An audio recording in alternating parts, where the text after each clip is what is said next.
দাদা, এত রাতে তুমি এখানে কি করছো? আমি তোমাকে আগেই বলেছিলাম তোমার বউ শাকচুন্নি, কিন্তু তুমি আমার কথা বিশ্বাস করলে না। আমার মনে হয় তোমার মাথা খারাপ হয়ে গেছে যে এইসব উল্টোপাল্টা কথা বলছো। আচ্ছা বলো তাহলে, সুমন কি ঘরে আছে? ঠিক সেই সময় সুমন চলে আসে। কি হলো চিমাদা, এত রাতে কিভাবে আসা হলো? চিমা সুমনকে ঘরে দেখে একদম অবাক হয়ে গেল। কিছু না বৌদি, আমি এখান থেকেই বেরোচ্ছিলাম, তো ভাবলাম বাবুর সাথে দেখা করে যাই। আচ্ছা ঠিক আছে, আমি এখন আসি।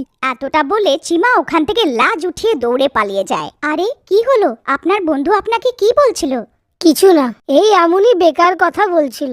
চলো তুমি শুয়ে পড়ো, অনেক রাত হয়ে গেছে। তারপর সকাল হওয়ার পর সেঠানি রেগে লাল হয়ে যায়, কারণ সুমন এখনো শুয়েছিল। আরে বৌমা, এখনো শুয়ে আছো? কি ঘরের কাজ কে করবে? চলো তাড়াতাড়ি ওঠো, আমি কাজের লোকের ছুটি করে দিয়েছি, আজ থেকে ঘরের সব কাজ তোমাকেই করতে হবে।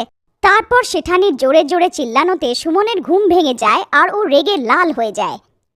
দাঁড়া বুড়ি, তোকে আমি এখনই বলছি। তারপর সুমন রেগে